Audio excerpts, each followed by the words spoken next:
Hi, I'm Colin Hung with HITMC, and today I'm sitting down with my friend Larry Kaiser, Vice President of Marketing and Communications at Optimum Healthcare IT. Larry was the winner of 2020's Health IT Marketer of the Year. So, Larry, thanks for sitting down with me today. Colin, thanks for having me, man. Always a pleasure to talk with you. So, Larry, I'm going to ask a few questions. I got to ask you this because I don't think I've actually ever asked you, but how did you get started in healthcare marketing?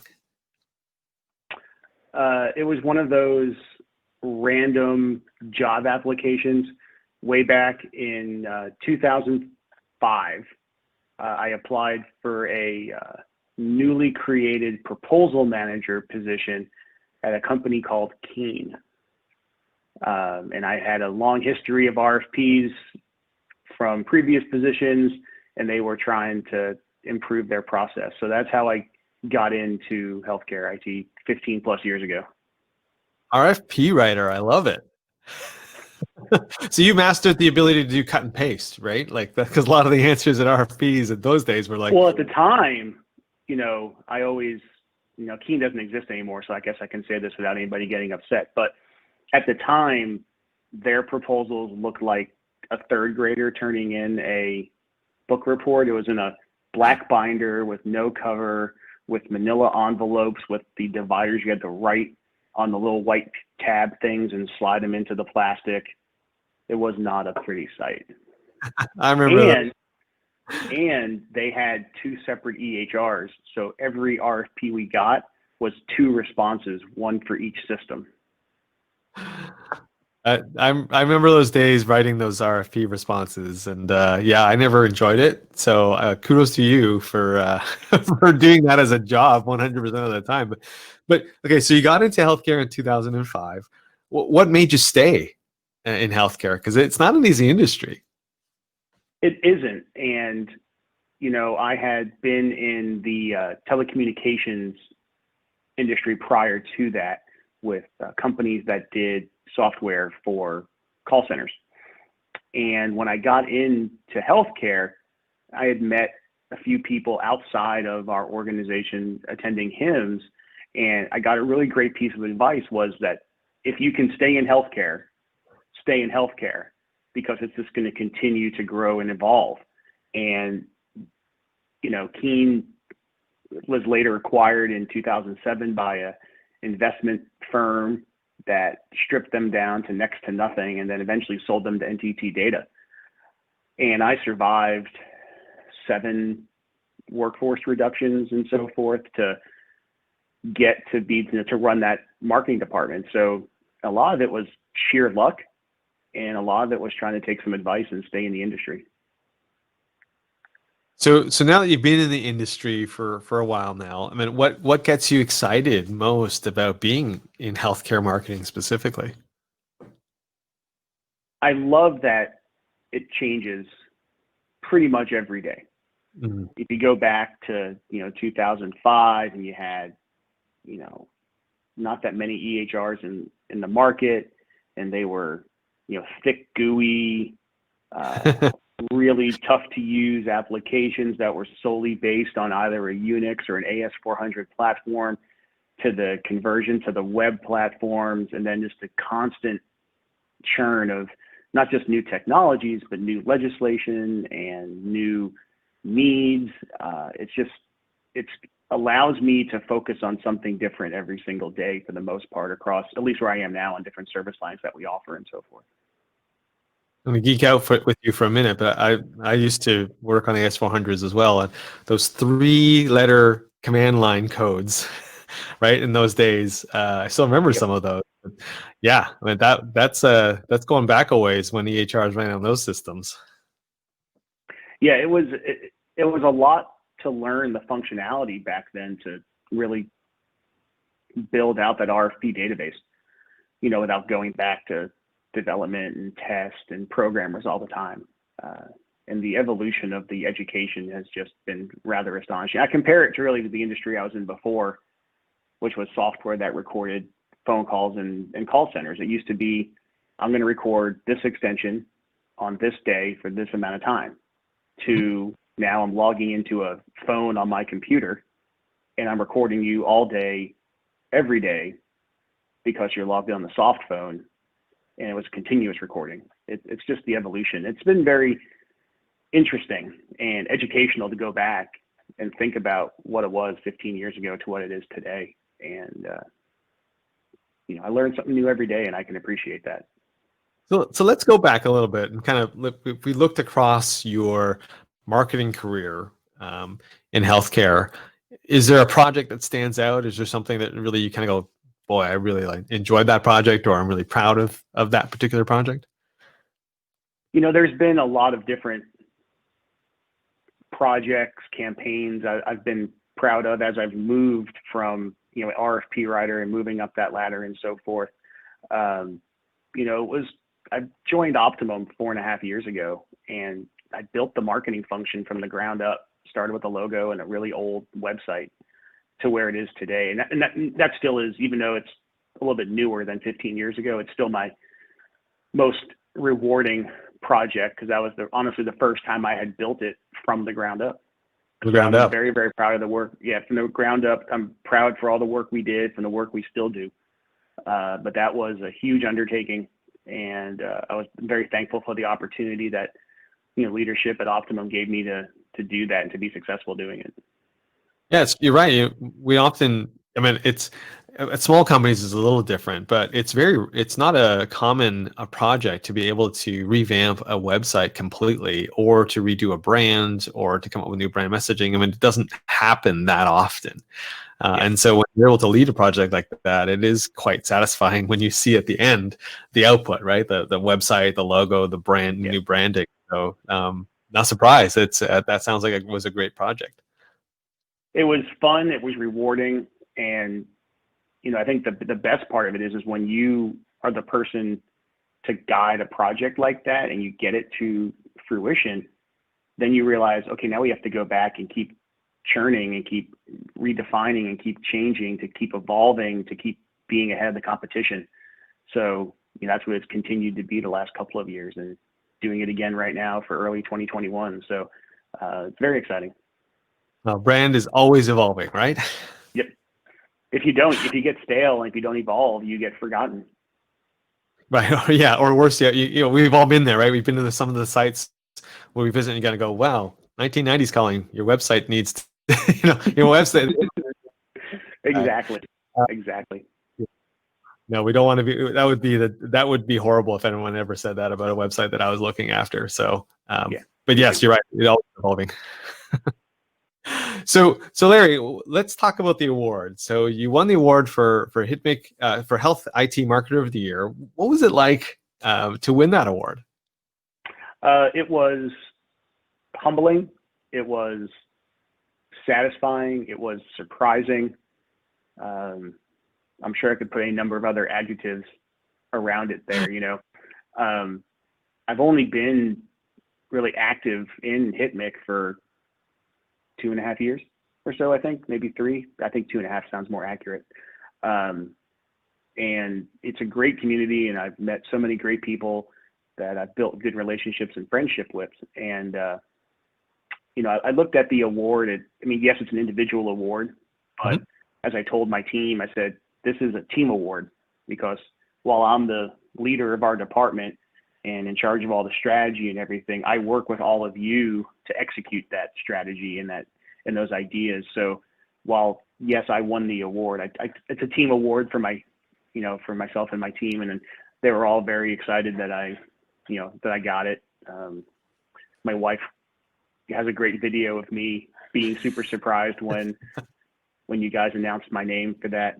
But it feels good. Again, I started in healthcare. When you start off in healthcare for 15 years and, you work so hard to continue to advance your career, it's a lot of hard work, and it felt good to be recognized for that. And it's something I'll always be appreciative of. No, it is great. And you're so right. It is, even though it is an individual award, none of us would be where we are or have the success we have without the team of people around us. So good for you to recognize that. And, it's great to hear that your team was so happy for you. We were certainly very happy when the results came back. We're like, oh, couldn't think of a more deserving person in 2020 to get the award. Well, thank you. I do appreciate that. So let's kind of look. What advice? I mean, you and I have met many times at various HITMC events. We've spent a lot of time chatting about various marketing tactics. But what sort of tidbits or advice would you give to someone who maybe just starting out in healthcare marketing? So maybe not somebody who's new to marketing as a whole, but somebody who's new coming into healthcare, which obviously is certainly the case now more than ever, because with COVID and everything else, a lot of people are coming into healthcare. So what advice would you give to someone in that situation, Larry? Well, it's funny you asked that question, because I was actually just asked that same question by somebody getting into healthcare IT marketing for the first time, maybe about a month and a half ago. And so what I told them more than anything is the marketing is really secondary. You have to educate yourself on the market and the environment in which you are, marketing in, understand kind of where the market is today with the various software vendors and the legislation that's come in place, what was in the past, what got us to where we are, understanding what's coming in the future and how that affects the product or service that you're marketing. Because it sounds, marketing principles are marketing principles. It doesn't really matter what industry you're in, right? You're going to do a SWOT analysis no matter where you are. You're going to do social media no matter where you are. You're going to do branding. You're going to do all that stuff, but it's specific to the market. And you have to understand and appreciate the people that are in it, what they've been through, what you can do to improve their business in some way with the product or service, how you're affecting patient care, how what's coming through, legislation is going to affect all that stuff, and it may affect your company.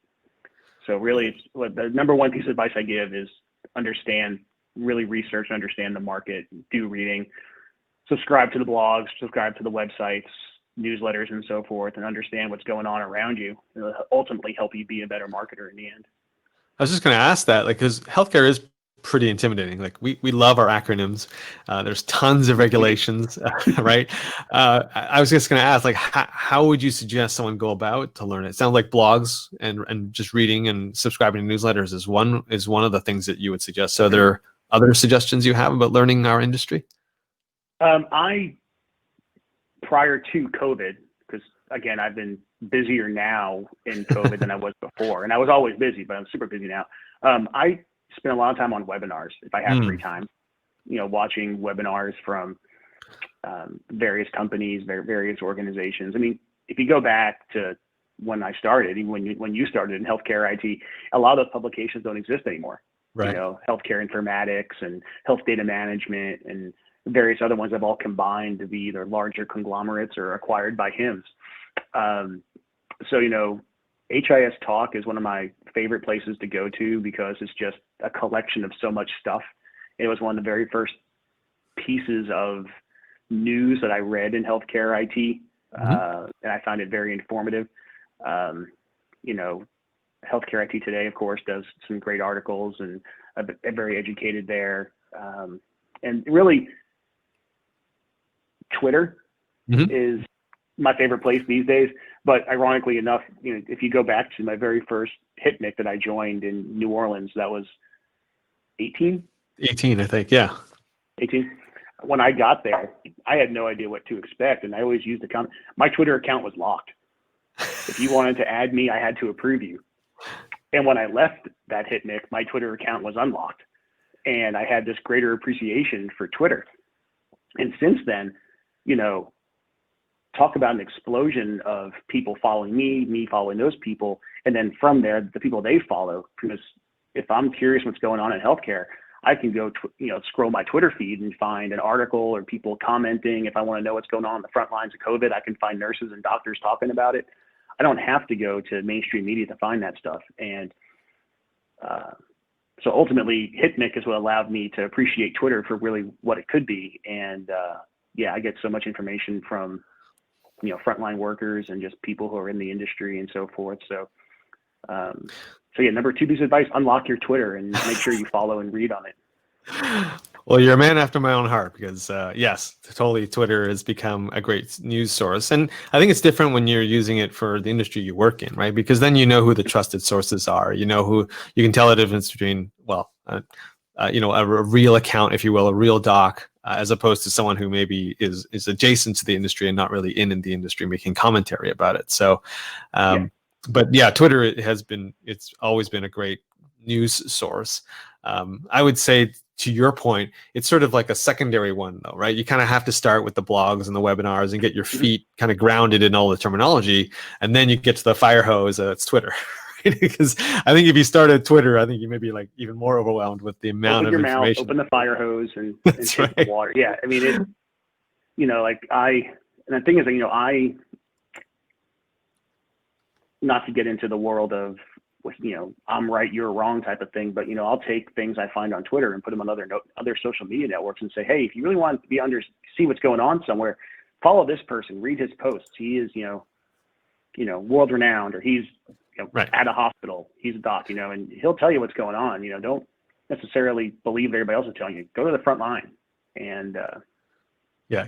very helpful, very educational, and Well, because we know in healthcare, I mean, if healthcare workers are discouraged from using social media, right? So when they go to social media, there's something going on, right? There's something that's not they have getting out something to there. say, and it's important. Yeah, Yeah. exactly. 100%. Totally with you on that. So let's, Larry, let me ask you this question. We're getting to the end of our time, but if we look ahead to 2021, what are some of the things that you're expecting from a marketing standpoint or from a healthcare standpoint as we look into next year? Well, I think obviously the most important piece right now, of course, is the vaccine for COVID-19 and seeing how that goes. I mean, the first doses are arriving across the country today. I think a critical care nurse was the first person in New York to get it.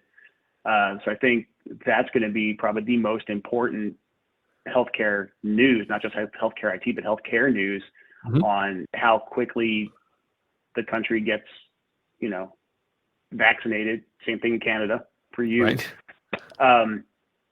So I think that's first and foremost. What I'm very curious to see, even as we, if you want to dub the first doses today being the beginning of the end of COVID, we hope. I'm curious to see how it's going to affect healthcare by the middle of next year. For years and years, telehealth was a buzzword. I wrote a blog post for our website at the end of 2018, kind of saying, is 2019 finally the year that we're going to have, a widely adopted telehealth? It should have been 2020 because we had the pandemic. But I'm curious to see if it's going to stay. That's I'm very interested about, is if it's going to stay. And ultimately how that's going to affect people with their insurance. As a prime example, my wife did a telehealth with a doctor, and our insurance just recently told us they don't cover telehealth for that service, which is interesting, being that everybody's doing telehealth for every kind of service there is right now. So I'm curious how that's going to then affect insurances and so forth. And so that's a big one for me. I'm very, very curious about that. I've actually enjoyed the use of telehealth. It's been very useful, and I've had some great conversations with doctors and so forth. That's a big one for me. And then I'm really interested to see how soon we get back to in-person events. I already know that the Chime spring event is probably not going to happen. Is HIMSS going to happen? Yeah, everybody. even That's in August, the multi-million-dollar question in August. Is are we going to get to have our 45,000 person event in the middle of the year for our industry? That's going to be a very, very interesting thing if it happens, and if it doesn't, then we're in the same boat as we were this year. So, but in-person events are kind of what we thrive on. We're in marketing, of course, right? We thrive on it. From an organization like Optimum, that face-to-face interaction and social events and so forth, that's really what drives the relationships, which ultimately drives the pipeline. I'm sure all of our friends at HITMC really want to see each other. Absolutely. And, actually have a hug, and sit down and have a drink and be able to talk to people face to face. You get to miss that kind of stuff. Oh, absolutely. I think definitely there's a strong desire, having been a year without in-person events now, and maybe longer, for sure, that there will be a strong desire to get back together. I just, Mhm. what I don't know, like you're asking, is whether events are ever going to come back to the same level they were. Like, will we always have hybrid events now, where there's an Yeah. in-person component and an online component too, right? Um, and will shows like HIMSS be smaller in person because of that? Right, so there won't be 45,000. It was only 30,000. Still a big conference, but we now have 20,000 people or 25,000 people online, right? Mhm. Um, Yeah. so it'll be interesting to see, and I certainly think that there will be some form of healthcare conference in 2021 that's in person. I'm banking mostly on those regional kind of events, but I Mhm. wonder when the larger ones will come back. Mostly Yeah. because I'm And more then worried about budget, right? Like, who's got the budget to send people, right? exactly, because so many organizations that went to HIMSS that we're going to go to HIMSS this year lost money, um, and because there were no in-person events, people's pipelines are probably affected, which Hmm. affects budgeting for the next year. Exactly. Um, so, and then even if we have them, you're going to have to prove that you were vaccinated to attend.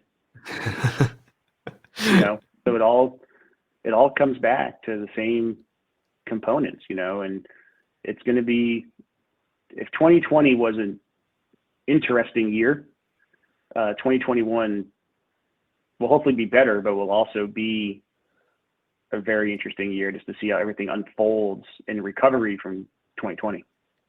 Yeah, totally with you on that. I'll be very interested to see what happens next year in terms of in-person events. But thank you for taking the time today, Larry. We're out of time, but love speaking with you. Congratulations again on winning the 2020 HITMC Award, and thanks for sharing a little Thank bit you. more about your background. Of course, I appreciate that. Always great talking to you, buddy. All right, this has been Colin Hung at HITMC, along with Larry Kaiser, Vice President of Marketing and Communications at Optimum Healthcare IT. Thanks for listening.